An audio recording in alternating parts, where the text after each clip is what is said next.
कि डॉक्यूमेंट्स जांच जब शिक्षा विभाग ने किया तो शिक्षा विभाग की जिम्मेवारी बनती है कि फर्जी डॉक्यूमेंट्स वाले कैसे नौकरी में आ गए। क्या आप जो बिहार के स्टूडेंट के साथ ये नाइंसाफी हुई कि हजारों लोग बिहार से बाहर के फर्जी डॉक्यूमेंट्स लगाकर आ गए, अब वो बाहर हो रहे हैं।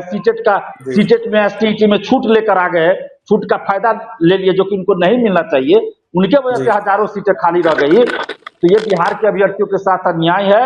डोमिसाइल लागू होना चाहिए, मेडिकल टीम गठित करके दिव्यांगता की जांच करवाई जाए, उसके बाद ही रिजल्ट दिया जाए और 1 कैंडिडेट 1 रिजल्ट लागू किया जाए, उम्र सीमा में छूट दिया जाए। और सिर्फ पटना में नहीं अब आंदोलन होगा, बिहार के हर जिला में हम लोग इस छात्र संगठन की इकाई बनाएंगे और बिहार के हर जिला में आंदोलन होगा। समस्तीपुर के सदर अस्पताल से फर्जी दिव्यांग सर्टिफिकेट बनाने की बातें सामने आ रही, बड़े पैमाने पे गिरोह है जो समस्तीपुर के सदर अस्पताल से ये फर्जी दिव्यांग सर्टिफिकेट बनाने का काम कर रहा है। गिरोह है, 25,000 30,000 में बना रहा है। नमस्कार दिलीप जी, NBC 24 में आपका बहुत बहुत स्वागत है। दिलीप जी, लगातार आप लोग शिक्षक अभ्यर्थियों का मुद्दा उठा रहे हैं और ऐसे में बीते दिनों आपने डोमिसाइल की मांग हो, 1 कैंडिडेट 1 रिजल्ट की मांग हो, सप्लीमेंट्री की मांग हो, तमाम अनेक मुद्दों को लेकर आंदोलन भी किया था। ऐसे में अब जाकर फर्जीवाड़ों का आंकड़ा लगातार बढ़ते जा रहा है। बिहार में फर्स्ट फेज और सेकंड फेज की बहाली को देखते हुए कई सारे फर्जी पकड़ा रहे हैं। कैसे देख रहे हैं इसको? कई जगहों से अनेकों मामला सामने निकल के आ रहा है, खासकर समस्तीपुर से मामला प्रकाश में आया है। देखिए, हम पिछले साल से ही ये बात दिसंबर से ही कह रहे हैं, यानी 2023 के दिसंबर से ही ये कह रहे हैं। और उससे भी पहले आप चल जाइए तो TRE-1 का जब काउंसलिंग शुरू हुआ था, हमने उस समय भी कहा था, BPSC ऑफिस जाकर कहा था कि भाई काउंसलिंग सही से नहीं हो रही है, अभ्यर्थियों का फोन आ रहा है।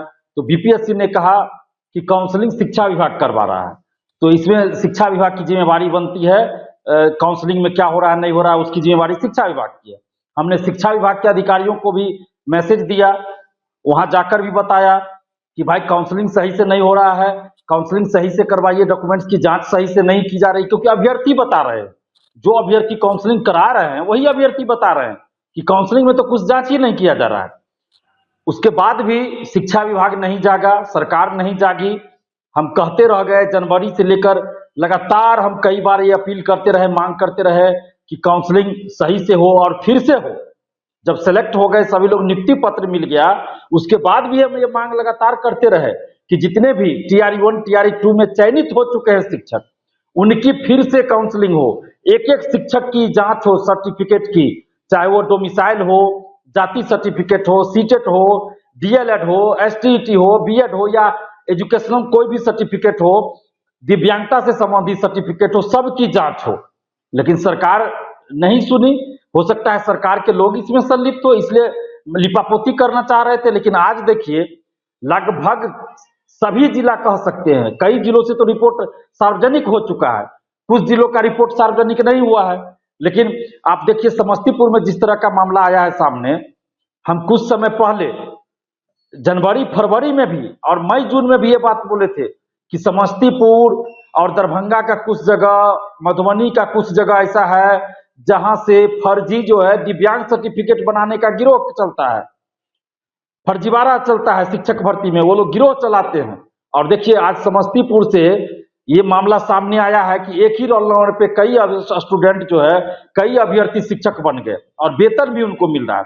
अभी कल ही एक मीडिया में ही पत्रकार ने ही चलाया है कल कि मधुबनी का मामला है 200 कुछ का, कि वो ज्वाइन कर लिए लेकिन स्कूल शायद नहीं जा रहे हैं और उनको वेतन भी शायद मिल रहा है। इस तरह की खबर चल रही है। पता नहीं इसमें क्या सच्चाई है नहीं सच्चाई है तो मैं नहीं कह सकता, जांच का विषय है।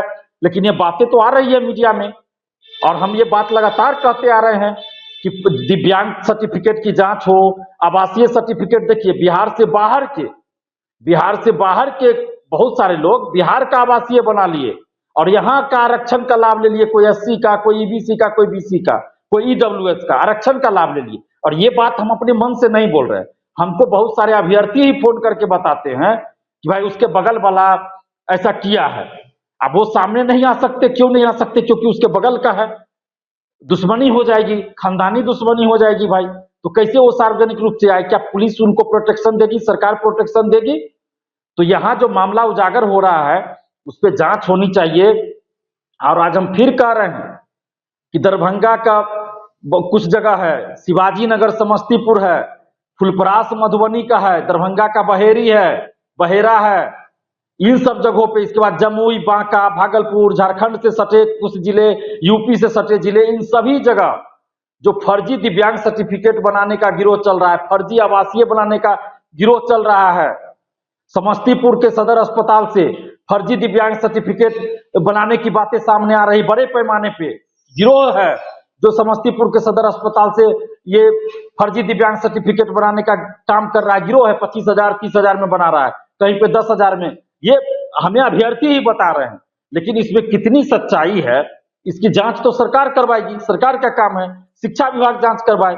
और हम तो मांग कर रहे हैं कि जितने भी लोग बहाल हुए हैं TRE-1 TRE-2 में, सबकी जांच कीजिए आप डॉक्यूमेंट्स। दिलीप जी, कुछ खबर ऐसी भी आ रही है जहां यह देखा जा रहा है कि जिस तरीके से महिला आरक्षण की अगर बात की जाए तो कुछ नियम है फर्स्ट फेज और सेकंड फेज की बहाली को देखते हुए, इस नियम के अनुकूल जो है वो काम किया गया है, ऐसा बताया जाता है। कई शिक्षिकाओं को लेकर जो है नाम जारी किए गए हैं। मामला जो है वो कहीं ना कहीं बिहार का ही बताया जा रहा है। ऐसे में कहा जा रहा है कि जिस तरीके से 60% से कम अंक वाली बाहर राज्य की महिलाओं का बिहार में बहाली हुआ है, ऐसे में कई सारे इसको लेकर भी सवाल उठ रहे हैं। 9 शिक्षिकाओं का भी नाम प्रकाश में आया है।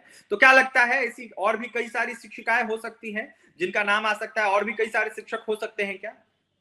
इसमें तो शिक्षिकाओं का तो नाम है ही, हमने तो कुछ शिक्षक का भी नाम देखा है। कई जगह से लिस्ट जो जारी हुआ सोशल साइट्स पे हमने देखा, तो कुछ उसमें पुरुष शिक्षक भी हैं जिनको सीटेट में छूट का लाभ दे दिया गया है, जबकि ये नहीं था। बिहार से बाहर वालों को सीटेट का लाभ नहीं देना था, बिहार के लोगों को सीटेट में छूट देने का बात था, लेकिन बिहार से बाहर के लोगों को सीटेट में छूट दिया गया। STET में बिहार से बाहर की महिला को छूट की बात आ रही है सामने। तो ये शिक्षा विभाग इसके लिए दोषी है, क्योंकि काउंसलिंग जो है शिक्षा विभाग ने करवाया, BPSC ने परीक्षा आयोजित करवाई, रिजल्ट दिया। अगर परीक्षा में या रिजल्ट में कोई गड़बड़ी है तो उसके लिए हम BPSC को दोषी कह सकते हैं, लेकिन काउंसलिंग में अगर किसी तरह की गड़बड़ी हुई, डॉक्यूमेंट्स की जांच में किसी तरह की गड़बड़ी हुई, नियुक्ति में किसी तरह की गड़बड़ी हुई, स्कूलों में किसी तरह की गड़बड़ी है, तो उसके लिए शिक्षा विभाग दोषी है। तो इसलिए किस चीज के लिए कौन दोषी है इसको भी हम लोगों को ख्याल रखना पड़ेगा। ऐसा नहीं कि हर चीज के लिए हम शिक्षा विभाग या BPSC को ही दोषी बना दे तो फिर समस्या का समाधान नहीं होगा। इसलिए हम बार बार ये कह रहे हैं कि डॉक्यूमेंट्स जांच जब शिक्षा विभाग ने किया तो शिक्षा विभाग की जिम्मेवारी बनती है कि फर्जी डॉक्यूमेंट्स वाले कैसे नौकरी में आ गए, ये जिम्मेवारी शिक्षा विभाग की है। हाँ, दिव्यांगता की जो जांच है, जो दिव्यांगता की जांच होनी चाहिए थी, दिव्यांगता की जांच कहीं नहीं कराई गई। मेडिकल टीम बनाकर दिव्यांगता की जांच होनी चाहिए थी। दिव्यांग सर्टिफिकेट जो लोग लगा के नौकरी में गए तो उनके दिव्यांग सर्टिफिकेट की भी जांच जहां से वो बनाए हैं वहां से जाकर करनी चाहिए थी। अब दिव्यांग सर्टिफिकेट जहां से बनाया है क्या वहां से सही में बना है या अपने से बना के फर्जी साइन करके फर्जी मोहर लगाकर ये लोग चले आए हैं, ये भी तो जांच होनी चाहिए। अब ये जांच कौन करेगा? शिक्षा विभाग करेगा कि BPSC करेगी? ये तो अब ये दोनों तय करे कि दिव्यांगता की जांच मेडिकल टीम बनाकर किसको करना था, दिव्यांग सर्टिफिकेट की जांच किसको करनी थी। तो ये तो अब शिक्षा विभाग और BPSC आपस में तय करे भाई कि कौन करेगा, किसको करानी थी। लेकिन हम तो ये मांग कर रहे हैं ना, BPSC, शिक्षा विभाग, बिहार सरकार सबसे मांग कर रहे हैं कि ये, और खासकर बिहार सरकार तो सब पे है, बिहार सरकार तो का दोनों अंग है, शिक्षा विभाग और BPSC। तो हम बिहार सरकार से ये मांग कर रहे हैं, नीतीश कुमार जी से मांग कर रहे हैं कि TRE-1 TRE-2 में जितने भी टीचर सेलेक्ट हुए, जितने भी शिक्षक बने, उन सब की, चाहे वो बिहार के हों या बिहार से बाहर के हों, सब की जांच होनी चाहिए। एक सर्टिफिकेट, शैक्षणिक प्रशैक्षणिक पात्रता से संबंधित, अब आपको आवासीय सर्टिफिकेट, जाति सर्टिफिकेट, NCL, EWS, दिव्यांगता सर्टिफिकेट की जांच, और दिव्यांगता की भी जांच हो मेडिकल टीम बनाकर। हम ये मांग कर रहे हैं सरकार से कि दिव्यांगता की जांच आप मेडिकल टीम बनाकर IGIMS पटना या PMCH पटना या एम्स पटना, जहां से आपको हो, मेडिकल टीम बनाकर आप जांच करवाइए दिव्यांगता की। और साथ में आप जैसे देखिए महिला आरक्षण का लाभ, दिव्यांग आरक्षण का लाभ बिहार से बाहर के लोगों को भी दिया गया, जनरल कैटेगरी में नहीं दिया। महिला आरक्षण का लाभ बिहार से बाहर की महिलाओं को दिया गया। तो ये सरकार का फैसला है, इसमें हम सरकार का चूंकि ये फैसला है कि जनरल कैटेगरी में बिहार से बाहर की महिला को भी आरक्षण का लाभ मिल रहा है, जो कि नहीं मिलना चाहिए। दिव्यांग आरक्षण का लाभ बिहार से बाहर के भाई बहनों को मिल रहा है, जबकि बिहार के भाई बहनों को, दिव्यांग भाई बहनों को ही आरक्षण का लाभ मिलना चाहिए। और किसी भी तरह के आरक्षण का लाभ सिर्फ और सिर्फ बिहारियों को मिलना चाहिए। हम ये मांग कर रहे हैं। आंदोलन भी करेंगे क्या, जिस तरीके से आप लोग मांग कर रहे हैं, डोमिसाइल की मांग हो, one candidate one result, supplementary result से पहले काउंसलिंग, इन तमाम विषयों को लेकर आंदोलन भी करेंगे क्या आप लोग? देखिए, हम पहले भी कहते रहे हैं कि रिजल्ट से पहले काउंसलिंग होना चाहिए। अभी आप देखिए 69th बीपीएससी मेंस का रिजल्ट आया, तो अभी उसका काउंसलिंग हो रहा है, डॉक्यूमेंट्स वेरिफिकेशन हो रहा है, इंटरव्यू से शायद पहले ही हो रहा है, और इंटरव्यू होगा उसके बाद रिजल्ट आएगा। लेकिन वही बीपीएससी से बहाली हो रही है शिक्षक भर्ती, तो क्यों नहीं काउंसलिंग पहले हो रही है, क्यों नहीं डॉक्यूमेंट्स वेरिफिकेशन पहले हो रहा है रिजल्ट से पहले? तो हम आज भी मांग कर रहे हैं कि टीआरई 3 में रिजल्ट से पहले सर्टिफिकेट की जांच हो, काउंसलिंग हो, सारे डॉक्यूमेंट्स की जांच हो, दिव्यांगता की जांच हो, मेडिकल टीम बनाकर दिव्यांगता की जांच कराई जाए, और दिव्यांग सर्टिफिकेट, आवासीय, जो जो शैक्षणिक प्रशैक्षणिक पात्रता से संबंधित सभी सर्टिफिकेट की जांच पहले कराई जाए, ताकि बाद में जो ये फर्जीवाड़ा निकल रहा है, टीआरई 1 टीआरई 2 में इतने जो फर्जी लोग बाहर हो रहे हैं, तो उसके वजह से जो सीटें खाली हो रही है, उतने तो योग्य लोगों को, बिहारी लोगों को नौकरी मिलता, उतने तो बिहारी युवा जो है बेरोजगार रह गए, हजारों लोगों की उम्र समाप्त हो गई, वो कहीं भी अब सरकारी नौकरी के लिए फॉर्म नहीं भर सकते, और इधर हजारों सीट खाली हो रहा है। इसके लिए कौन दोषी है?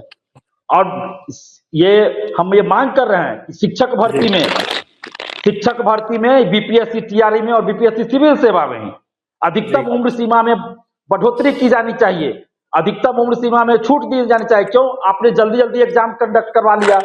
पहले आप सिविल सेवा में भी 5 साल पे वैकेंसी निकालते थे, टीचर बहाली 10 साल पे आता था, 5 साल पे आता था। अभी टीआरई 1 टीआरई 2 इतना हड़बड़ी में टीआरई 3 आप जल्दी फॉर्म निकाल दिए, तो मौका सही से नहीं मिला, हजारों लोग फर्जी सर्टिफिकेट पे बहाल हो गए, जो कि अब बाहर हो रहे हैं। तो जो सीट खाली हुआ, तो उतने सीटों पे उसी बहाली से आप संशोधित रिजल्ट दीजिए, ताकि अभ्यर्थियों को न्याय मिले। और टीआरई 3 में रिजल्ट से पहले काउंसलिंग करवाइए, एक अभ्यर्थी का एक जगह रिजल्ट दीजिए, इसके लिए 11th 12th का पहले काउंसलिंग करवाइए, सीट से कुछ ज्यादा लोगों का आप काउंसलिंग में बुलाइए और उसका रिजल्ट पहले दे दीजिए, उसके बाद आप 9th 10th का काउंसलिंग कराइए, फिर उसका रिजल्ट दीजिए, फिर नीचे के क्लास का। तो उसमें जिस अभ्यर्थी का 11th 12th में हो जाएगा, वो 9th 10th में नहीं जाएंगे काउंसलिंग कराने। रेयर होगा, 1-2 लोग होंगे, 4 लोग होंगे जो जाएंगे, लेकिन मैक्सिमम लोग 99% लोग नहीं जाएंगे। जिनका 11th 12th में हो जाएगा और नीचे के क्लास में काउंसलिंग कराने जाएंगे ही नहीं। तो इस तरह से सीटें खाली नहीं रहेगी। और सबसे बड़ी जरूरत है फर्जीवाड़ा रोकना। तो फर्जीवाड़ा रोकने के लिए सबसे पहले जरूरत है रिजल्ट से पहले काउंसलिंग करवाना। और एसटीईटी में भी जो छूट बिहार से बाहर की महिलाओं को दिया गया है, उसकी भी जांच हो। कई जिलों में तो शुरू हो गई जांच, लेकिन अधिकतर जिलों में अभी नहीं हुई है। तो सभी जिलों में सभी की जांच होनी चाहिए, दिव्यांगता की, दिव्यांग सर्टिफिकेट की, एसटीईटी में जो छूट मिला, सीटेट में जो छूट मिला, इन सब की।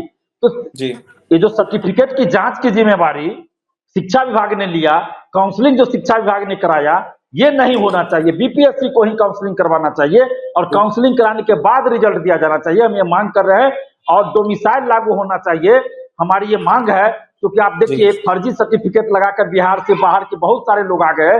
दिव्यांग सर्टिफिकेट को यूपी से, झारखंड से बनाया है, वहां से सही में बनाया है, क्या किया नहीं किया, इसकी तो जांच होनी चाहिए थी।